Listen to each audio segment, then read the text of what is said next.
Hello दोस्तों, आज हम जानेंगे भगवान श्री गणेश जी के 4 युगों के अवतार के बारे में। कृतयुग अर्थात सतयुग, त्रेता युग, द्वापर युग और कलयुग के बारे में।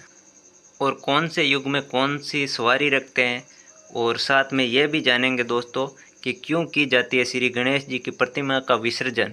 तो दोस्तों वीडियो पूरा ज़रूर देखना, और हो सके तो वीडियो को आगे शेयर भी कर देना।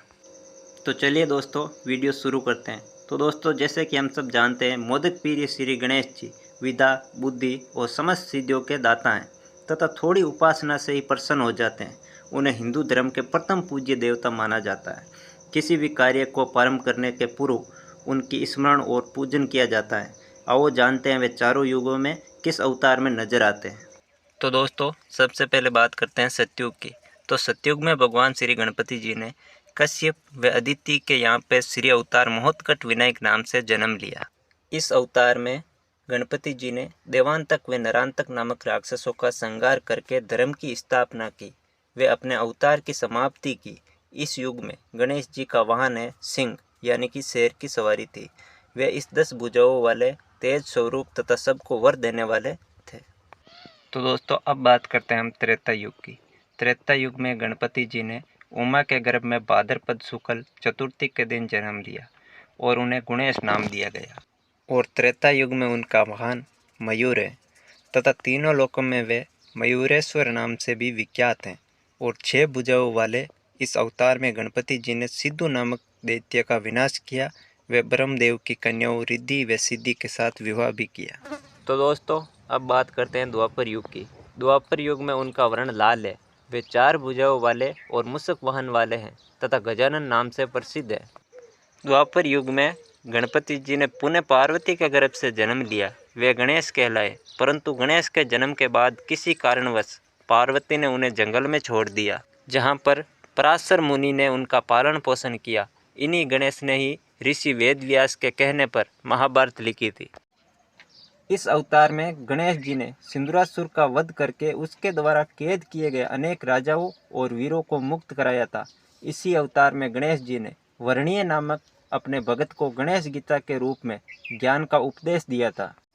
साथ ही में दोस्तों ऐसा कहा जाता है कि वह महिष्मति वर्णीय का पुत्र थे। कुरूप होने के कारण उन्हें जंगल में छोड़ दिया गया था। तो दोस्तों अब बात करते हैं हम कलयुग की। तो दोस्तों ऐसा कहा जाता है कि श्री गणेश जी कलयुग के अंत में अवतार लेंगे। इस युग में उनका नाम धूम्रवर्ण या फिर शुभकर्ण के नाम से होगा। वे देवदत्त नाम के नीले रंग के घोड़े पर 4 भुजा से युक्त होकर सवार होंगे और उनके हाथ में खड्ग होगा। वे अपनी सेना के द्वारा पापियों का नाश करेंगे और सतयुग का सूत्रपात करेंगे। इस दौरान वे कलिक अवतार का साथ देंगे। तो दोस्तों ये तो हुई 4 युगों की बातें। तो दोस्तों अब बात करने वाले हैं कि गणेश जी की जो मूर्ति है उनको।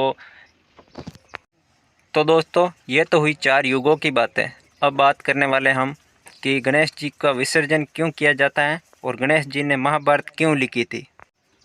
पौराणिक कथाओं के अनुसार महान ऋषि पराशर के पुत्र महर्षि वेदव्यास जी ने तपस्या में लीन होकर महाभारत का स्मरण किया था।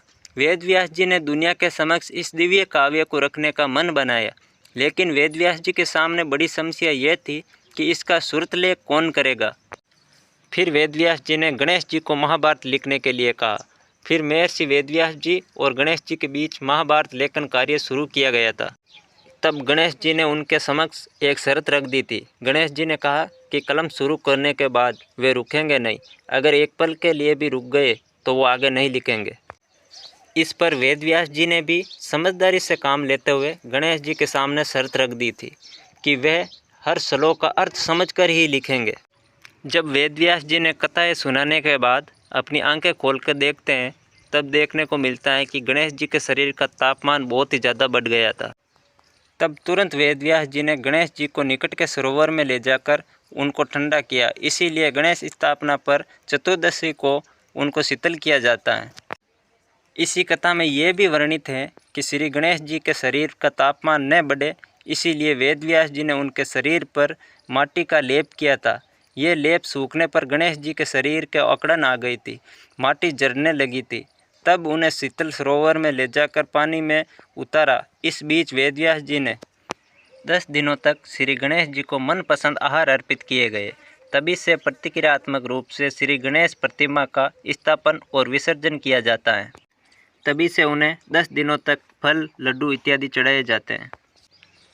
गणेश जी सिर्फ रिद्धि सिद्धि के दाता ही नहीं बल्कि लेखन कला के देव भी हैं। इसीलिए अगर आप लेखन कौशल में भी आगे बढ़ना चाहते हैं तो गणेश जी की पूजा करनी ही चाहिए।